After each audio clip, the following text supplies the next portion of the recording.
Pamatā pie manis grāb lapas, apzāģē ceriņu krūmus, tālāk dažādas citas košumu krūmus. Protams, savāc arī atkritumus, atjauno zālienu, tad uzrašuna zemīti, ber minerālus, laista puķes, puķidobes veido. Te tik daudz darba, un patiesībā faktiski šie darbi ir saistībā ar to, kad pēc būtības, kurš tad mums bērnībā nav puķītes stādījis? Galvenais ir viens dārznieks, kurš zina pareizi, teiksim, kur to izvietojumu, kā to.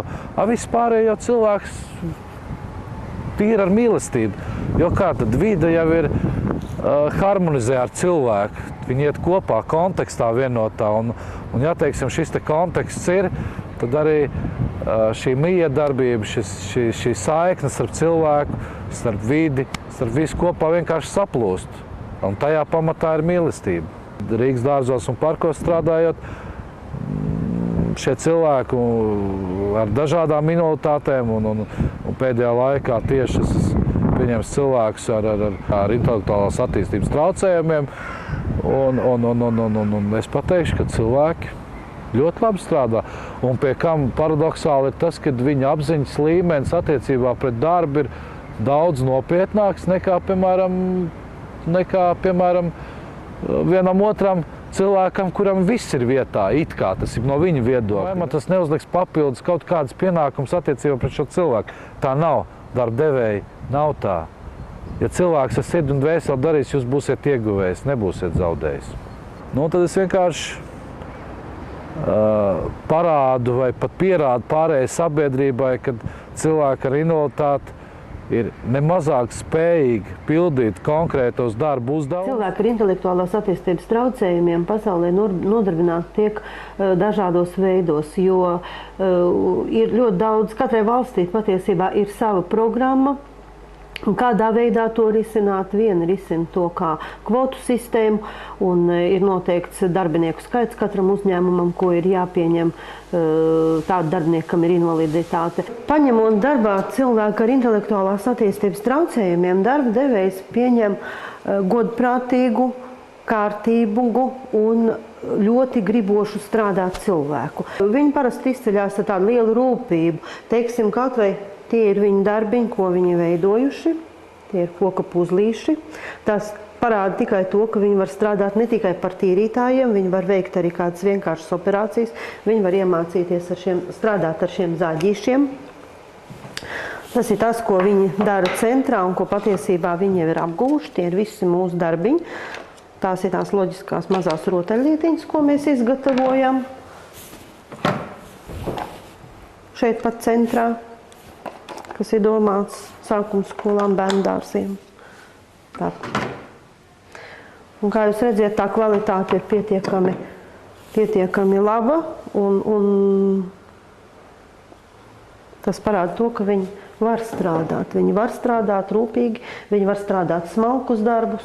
Darba devējiem mēs piedāvājam jau atbilstošu viņa vajadzībām darbinieku. Atbalstītā darba aģentūra, turā jūs varat mūs sazvanīt pa tālruni 762 6000, un mūsu adrese ir Ventspils ielā 29 LV 1002 Rīga. Strādāju izvērtēšanas nodaļā, izvērtēju jauniešus par to, vai viņi ir spējīgi strādāt un tieši kādu darbu viņi var darīt. Mēs sadarbojamies ar ģimenēm, jo ģimeņa atbalsts ir ļoti svarīgs šai darba meklēšanas procesā un arī pēc tam strādājot jaunietim. Izvērtējam viņu spējas, gan intelektuālās, gan arī darba spējas, darba iemaņas, viņu intereses, jo mēs meklējam darbu pēc tā, kā viņš uzskata, kādu darbu viņš gribētu strādāt, ko viņš varētu darīt. Mēs novērtējam, cik stundas viņš var strādāt. Mums ir darba audzinātāji, kas ir apmācīti, un jaunietim uzsākot darbu, šis darba audzinātājs ir katru dienu viņam blakus. Strādāt Cēsīs Cēsu Bolē par vides pieejamības ekspertu. Darbs tomēr invalīdiem tas nozīmē diezgan daudz sabiedrībā un cilvēkiem kontaktēties, integrēties. Es uzskatu, ka es esmu vienlīdzīgs ar visiem pārējiem. Ja? Tas nekas, ka es pārvietos varbūt savādākā veidā. Ja? Un cits dzīves apstākļi man varbūt ir savādāk. Es pie tā nepiefiksēju, bet tā caurmērā sabiedrībā es jūtos tāds pat līdzvērtīgs kā vispārējie. Atbalstam jābūt no valsts tomēr.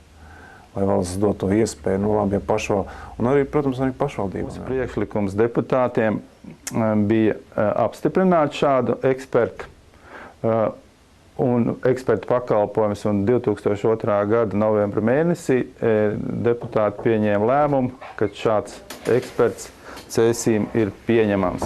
Neviens objekts, kurš ir publiskais objekts, nevar tikt pieņemts eksploatācijā, ja